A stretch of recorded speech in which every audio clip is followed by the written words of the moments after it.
বিশ্বকাপ বিশ্বকাপ উন্মোদনা শুনেন নাই? চুপ করে আছেন দেখি সব। কি পত্র পত্রিকা কি লেখে? কি অর্থ উন্মোদনের অর্থ কি? উন্মাদের অর্থ খেলা, উন্মাদের অর্থ পাগলামি। তা আমরা নিজেরাই বলছি বিশ্বকাপ পাগলামি। তো এই পাগলামির উপরে আবার ওয়াবা দিচ্ছি, বাবা দিচ্ছি।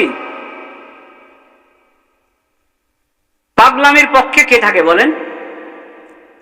পাগলামি পাগলামি করা ভালো, পাগলামি সমর্থন করা ভালো, পাগলামির মধ্যে সময় ব্যয় করা ভালো, অর্থ ব্যয় করা ভালো, মেধা ব্যয় করা ভালো। কিন্তু সবাই যে পাগল হয়ে যাচ্ছি, পুরো সমাজ যে পাগল হয়ে যাচ্ছে।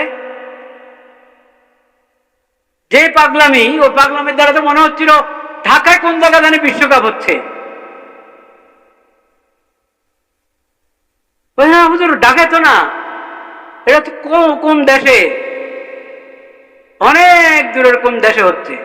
আরে তো আমাদের দেশের লোকেরা কি খেলা, ওই খেলায় অংশগ্রহণ করছেন? তাও না।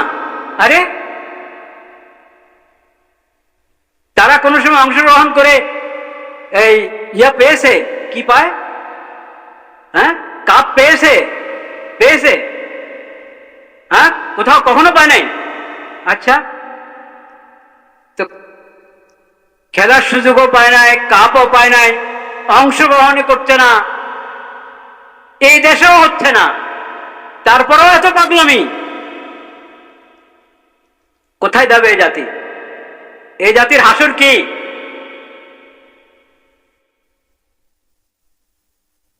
নিজের লজ্জারও তো একটু ঢাকতে হয়, লজ্জাকে তো একটু ঢাকার দরকার। কিসের উপরে নাচ, কিসের উপরে আরেক জাতির পোশাক পরো, আরেক জাতির পতাকা অবলম্বন করো, পতাকা উত্তোলন করো।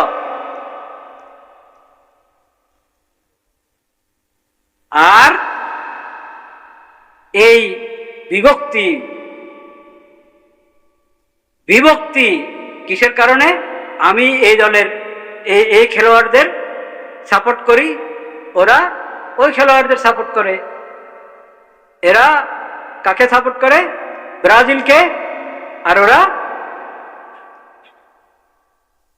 দুই দেশের খেলোয়াড়দেরকে দুই গ্রুপ সাপোর্ট করে। এখন এই দুই গ্রুপের মধ্যে মারামারি হইতে হবে, হাতাহাতি হইতে হবে, খুনাখুনি হইতে হবে। এটা কি স্বাভাবিকভাবে তো প্রশ্ন উঠবে যে খেলা নিয়ে কি খেল শুরু হলো? প্রশ্ন উঠবে কিনা? আমাদের দেশে খেলা নিয়ে এই কোন খেলা?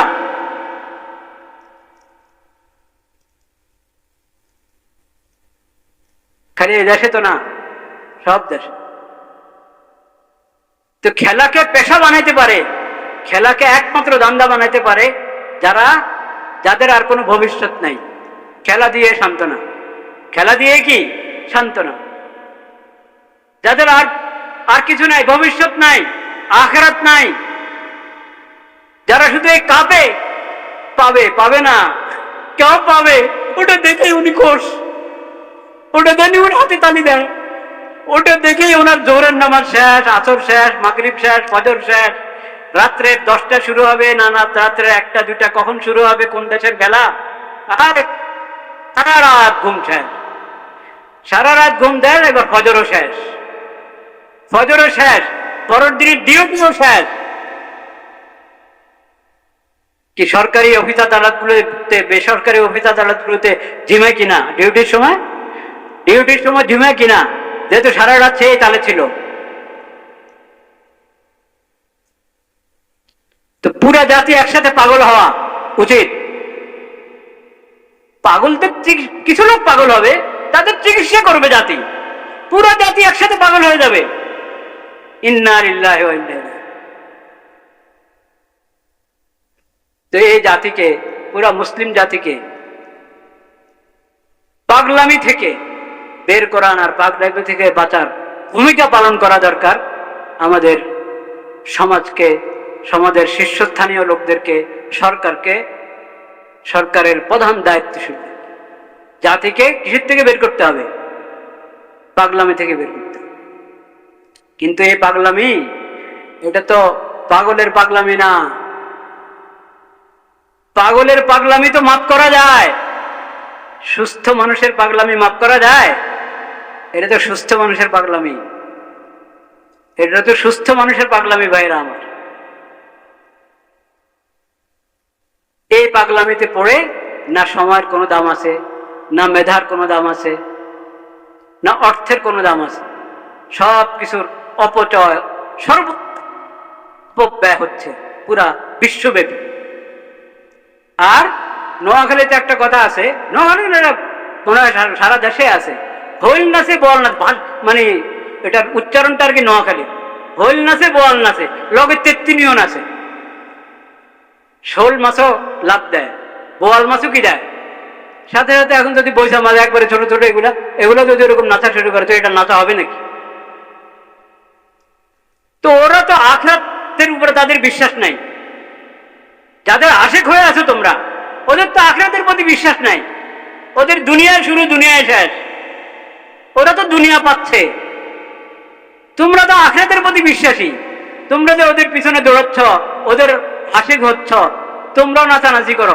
ওরা তো নাচানাচি করছে দুনিয়ার একটা কাপের জন্য, আর তুমি নাচানাচি কিসের জন্য?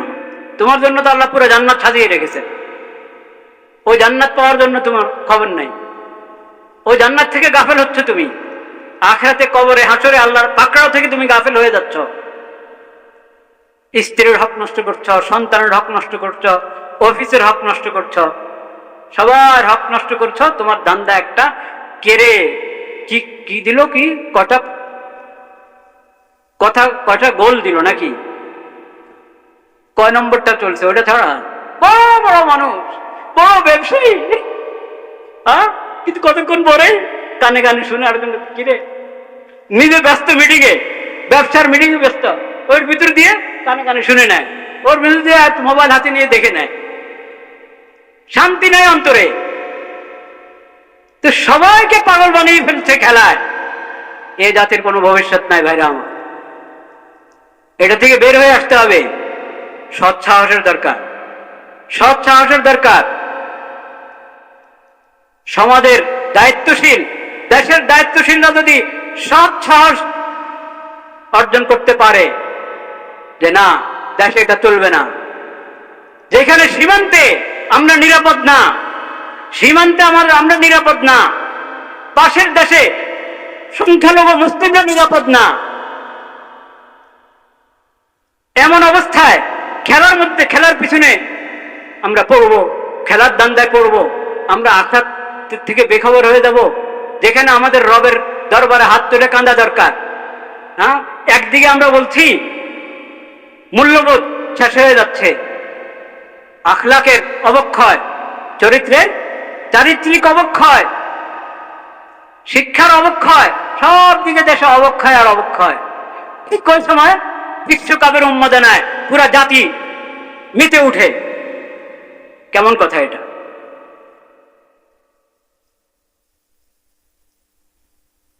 দেশের সীমান্তে যখন তামাশা চলছে, জুলুম আর জুলুম চলছে, তখন আমরা বেখবর হয়ে খেলার পাগলামিতে নেমে পড়বো সবাই। যখন গাজাতে মুসলমানদের কি অবস্থা, কাশ্মীরে মুসলমানদের কি অবস্থা, হিন্দুস্তানে মুসলমানদের কি অবস্থা, এই সমস্ত খেলা নিয়ে বুঝবেন না যে ওরা বুঝে না কিছু, এরা সব ভালো বুঝে শুনে ওরা খেলার পাগল হয়ে আমাদেরকে পাগলামিতে নামিয়ে দেয়। তারা কিন্তু সুচিন্তিত ভাবে এসব নকশা আঁকে, সুচিন্তিত ভাবে নকশা আঁকে, যাতে আপনি বিশ্বের উপরে দৃষ্টি না থাকে। আপনার মুসলিম ভাইরা কোথায় কোথায় মুসলিম হচ্ছে, ওইদিকে আপনার দৃষ্টি না থাকে। আপনার দেশে কোথায় অন্যায় বিচার হচ্ছে, আরো কজন বেমিসা হত্যা হচ্ছে, ওটা থেকে আপনার দৃষ্টি চলে যায়। এজন্য বিশ্ব মোবাইলরা এই সমস্ত পাগলামিতে নামিয়ে দেয় মানুষদেরকে। এই দেশ এখন পুরো কান্নার মধ্যে থাকা দরকার, আল্লাহর দরবারে কান্নাতে থাকা দরকার। সে জায়গায় খেলার পাগলামি কেন? অমুসলিমদের সাথে তোমার ভালো, খেলার ভালোবাসার নামে আল্লাহ দুশমনদের সাথে তোমার ভালোবাসা হয়ে যাচ্ছে। খেলার ভালোবাসার নামে তোমার মুসলিম ভাইয়ের সঙ্গে তোমার শত্রুতা হয়ে যাচ্ছে, আল্লাহ দুশমনের সাথে তোমার বন্ধুত্ব হয়ে যাচ্ছে। আল্লাহ মুসলিম বান্দা, মুমিন বান্দা, তোমার মুসলিম ভাই, তাদের সঙ্গে তোমার শত্রুতা হয়ে যাচ্ছে। এই যে ভৈরবী কি হলো কয়দিন আগে, জুনের 5 তারিখে 5 ঘন্টার মতো রেল লাইন বন্ধ ছিল কিনা, 30 জনের মতো আহত হইল কিনা পুলিশ সহ। এটার নাম খেলা। 2 গ্রামের মাত্র কি খেলা খেলে, হ্যাঁ? একটু খেলা নিয়ে 30 জন আহত, এবং পুরা রেল লাইন 5 ঘন্টা বন্ধ হওয়ার মানে কত হাজার হাজার মানুষ ভূমিতে পড়েছে দেশের বিদেশে।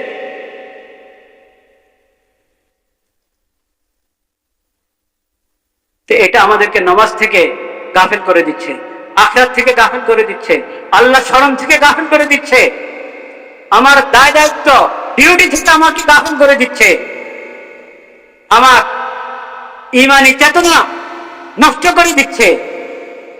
ফাহাল আনতুম মুনতাহুন, আল্লাহর নসিহতটা শুনেন, এরপরও তোমরা হুঁশে আসবে না? এটা থেকে বিরত তো হবে না তোমরা? এটা কি খেলা শুধু? এই খেলার সঙ্গে জুয়া আছে, এই খেলার সঙ্গে মদ আছে, এই খেলার সঙ্গে জিনার আড্ডাখানা বসে, মদের আড্ডাখানা বসে। নামাজের তো খবরে নাই, জিকিরের তো খবরে নেই। আর পর্দা কথা বলার তো কোনো সুযোগ নেই।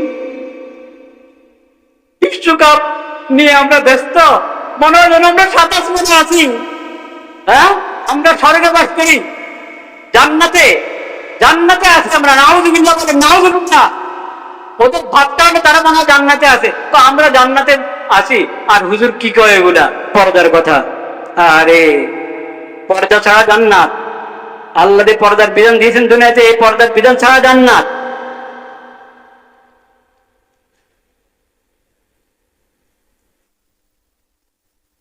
নবী করিম সাল্লাল্লাহু আলাইহি সাল্লাম বলেছেন,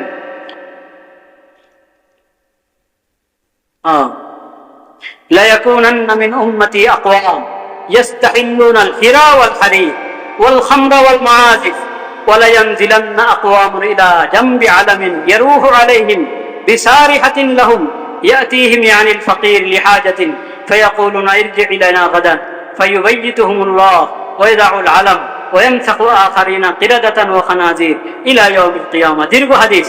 প্রথম অংশটা আমি বলছি। নবী করিম সাল্লাল্লাহু আলাইহি ওয়াসাল্লাম আগে আমাদেরকে সতর্ক করে গেছেন, আমার উম্মতের মধ্যে উম্মত নবী সাল্লাল্লাহু আলাইহি ওয়াসাল্লামের পরে কিয়ামত পর্যন্ত যারা আসবে সব নবীজির উম্মত। 2 রকম উম্মত, কেউ নবীজির দাওয়াত গ্রহণ করেছে, ওরা হলো মুসলিম, কেউ দাওয়াত গ্রহণ করে নাই, তারা হলো কি অমুসলিম। এমন কিছু গোত্রে, এমন কিছু কওমের আবির্ভাব হবে যারা জিনা ও রেশমকে এবং মদ ও বাদ্যযন্ত্রকে হালাল মনে করবে। বুঝতে পেরেছেন? আগে নবীজি কি সতর্ক করে গেছে। এখন এই যে খেলা, এই খেলা শুধু খেলা না, এই খেলার মধ্যে সব হারাম জিনিসকে হালাল মনে করা হচ্ছে। কেউ হালাল হুবহু হালাল মনে করে, আর কেউ এগুলোর সঙ্গে হালালের আচরণ করে। বলেন নাউজুবিল্লাহ। এখন কি তামাশা হয়ে গেল, ঠিক এমন একটা মুহূর্তে যখন পুরো জাতি পাগলামের মধ্যে, ঠিক এমন একটা মুহূর্তে আমাদের প্রাথমিক বিদ্যালয়গুলোর মধ্যে নাকি নতুন নতুন কিছু যুক্ত হচ্ছে। কি যুক্ত হচ্ছে? সঙ্গীত যুক্ত হচ্ছে, আর কি নাট্য যুক্ত হচ্ছে, আবার নৃত্য যুক্ত হচ্ছে। তাও শেষ নয়, আরো আছে, এগুলো যুক্ত হচ্ছে। বুঝতে পেরেছেন? এটা কি মানে দেশের উজ্জ্বল ভবিষ্যতের প্রতি ইঙ্গিত বহন করছে, না আরো শিক্ষা এবং চরিত্রের অবক্ষয়ের ইঙ্গিত বহন করছে? বলেন না কেন? শিক্ষা এবং কি চরিত্রের অবক্ষয়ের ইঙ্গিত বহন করছে। আল্লাহ এটা থেকে জাতিকে সজাগ হওয়ার তৌফিক দিয়েছে।